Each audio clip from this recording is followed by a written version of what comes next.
Good morning. Good morning. To Dr. Garrett, who invited me, I'd like to say thank you so much. To Mr. King, the chair, to all of you who are a part of this wonderful commission. My name is Joyce Delifus, and I am the president, co-founder, and CEO of the Shawn Delifus Foundation. We have been working in the community since 2016, since the demise of my son, Shawn Delifus, who was a lifeguard, a swim coach, and on the day that we had his celebration, two of his students advised me that he had helped them to get to the Olympics, which I had no idea of, and that they wanted me to watch them jump in 2 weeks.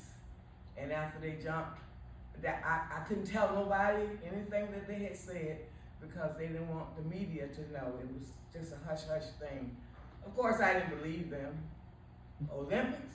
I said, is that some local group in Orange Park, Orlando? And they said, no, ma'am. Because I had just left his remains at the cemetery, so I wasn't all there. And they're talking about Olympics. I said, wait a minute, you talking about with the O's? And they said, yes ma'am, Rio. I said, what's a Rio? And they said, another country. And I said, your mama's gonna let y'all go to another country? And they said, yes ma'am, but you can't tell nobody. But he helped us get there. So 2 weeks later, I'm watching TV, my computer, my phone, everything is just going crazy, and I'm looking at them jump.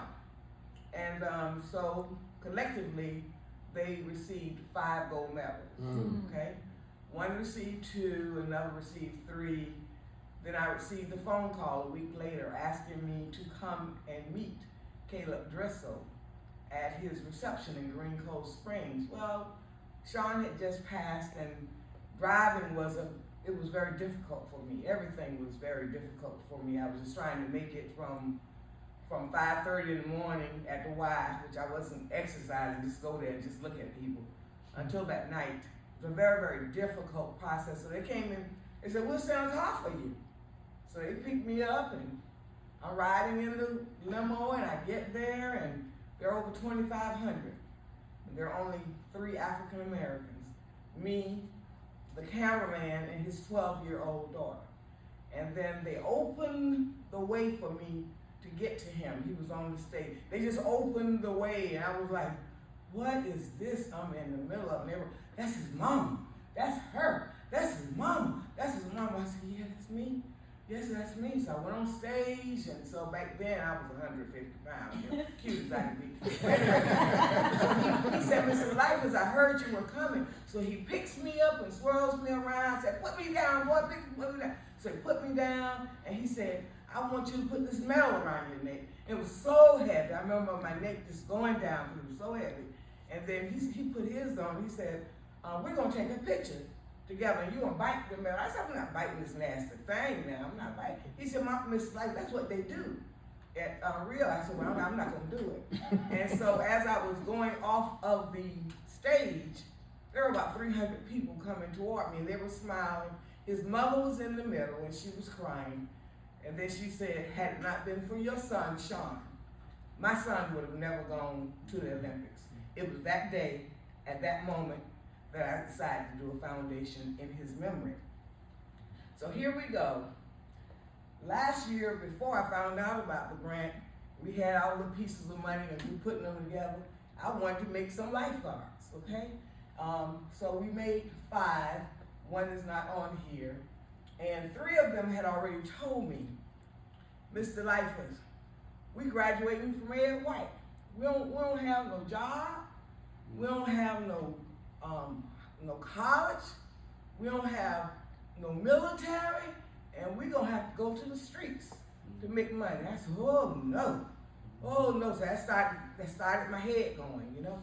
And so Shawn had told me all the business part of being a lifeguard, all the business part of being a swim instructor. So my goal has never been for them to just be a lifeguard. My goal has been for them to be a swimming instructor, because when Shawn would go to 7-day swimming meets, his salary was $1,400 a day.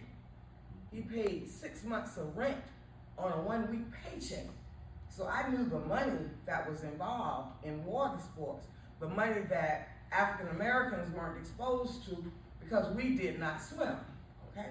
And so he gave me all the information. So I want to kind of share with you what I did for this grant. So when I found out about this grant, crime reduction, I said, oh yeah, this is it right here. I can take guns out their hands and put beach towels in their hands. That's what I'm doing right there. So then I called one of my board members. I said, I need you to help me write this grant right now. You know, God already gave it all to me. So everything that I didn't do for them, I was able to do for this group that this commission allowed me to. And before I go any further, I just wanted to say, without that funding from the commission, the first amount, the $3,000 and I think $300 and some dollars, we would not have been able to teach 327 babies, toddlers, teenagers, adults, and seniors. We would not have been able to do it. We had the money for the swim program. We had raised over $20,000. So we had already paid that to the Y. But as you well know, there was a nationwide shortage on lifeguards. So when I read that, I said, oh, crime reduction, I'm gonna reduce crime, and we're gonna get some lifeguards too at the same time. So I put in place, my background as a social worker, 37 years with the city of Jacksonville. So interviewing skills, constantly, okay? My background was being a piano instructor for 52 years. So music patterns, part of my life.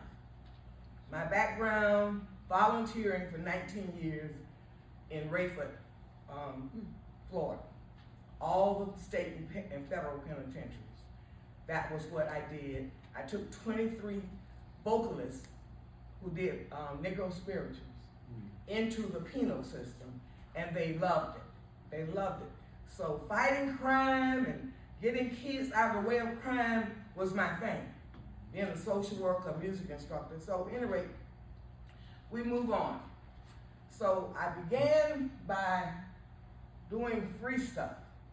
The free press, you know, that's free. I got to know the lady real good, have all kind of conversations, sit long as she want me to sit in the place.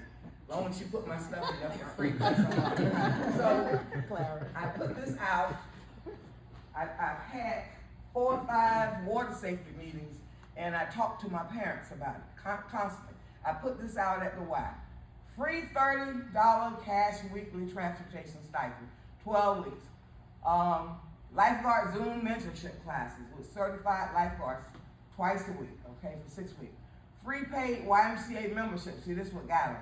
Indoor, outdoor pool, also access to exercise machines, classes, and full pool access for 12 weeks, 7 days a week. Develop your own swim schedule. So we didn't develop their schedule. They developed their own schedule. So they can come on Monday, Wednesday, Friday, Saturday, whatever schedule you want to do, you just got to get in the water and work, okay? And then we paid for the certification test, $150, okay? Now I gave them a deadline. So all they had to do is text me. My name is Ron Johnson. I'm 16 years old. I want to be a lifeguard.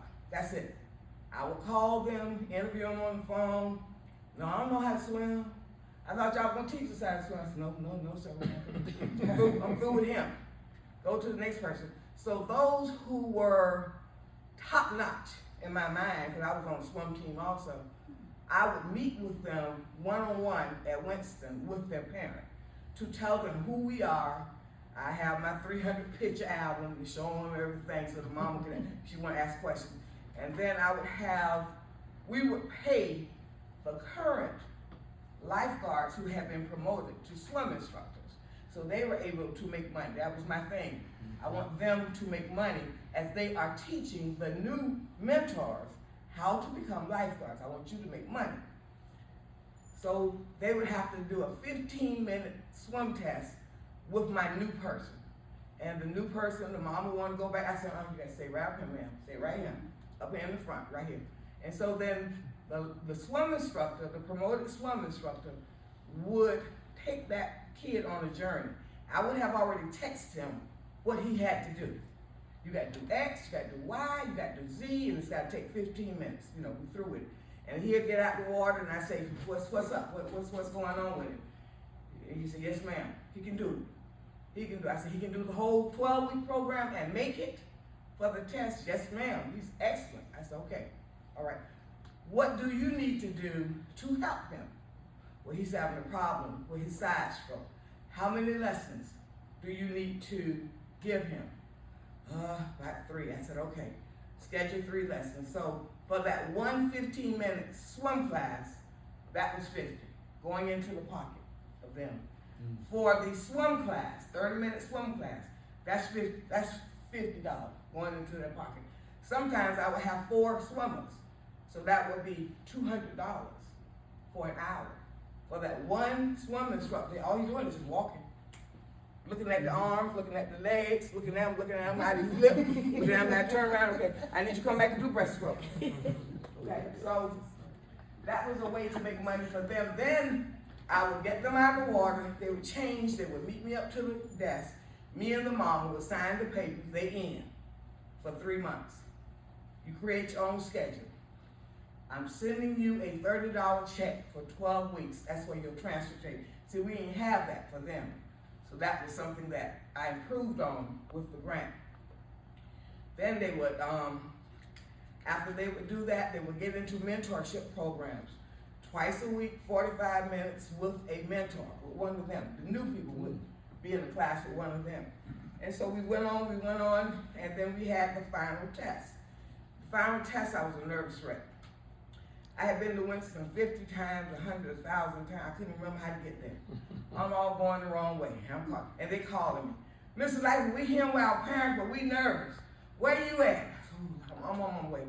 I'm just so nervous. I wanted all of them to make it. My doctor is a lifeguard, a swim instructor, and he would constantly tell me how it drew him into the medical field. And I said, Dr. Shawn, I need you to pray. My boy's going in the water. I got one girl tonight. And he said, they gonna make it. I said, I don't know. I said, okay, all right. So when the parent came off the deck, and she said, they made it, Mr. Life. They made it, all 6 of them. I said, I don't believe you. I gotta hear this lady say it, the aquatic director. She said, she told you wasn't gonna believe us, and that you're gonna have to wait for her. So then she came off the deck, and she said, they got it. All 6 of them. I said, all 6 of them made it? She said, all 6 of them made it.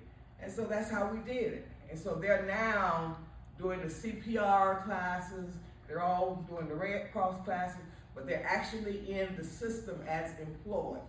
This program was so wonderful last year until we were able to have them in the water as swim instructors, and the new 4 that your grant paid for, they were up in the chairs. So we were able to teach 327 participants in Duval County because of this grant. Does anybody have any questions for me at this time? I'm sweating down like a book.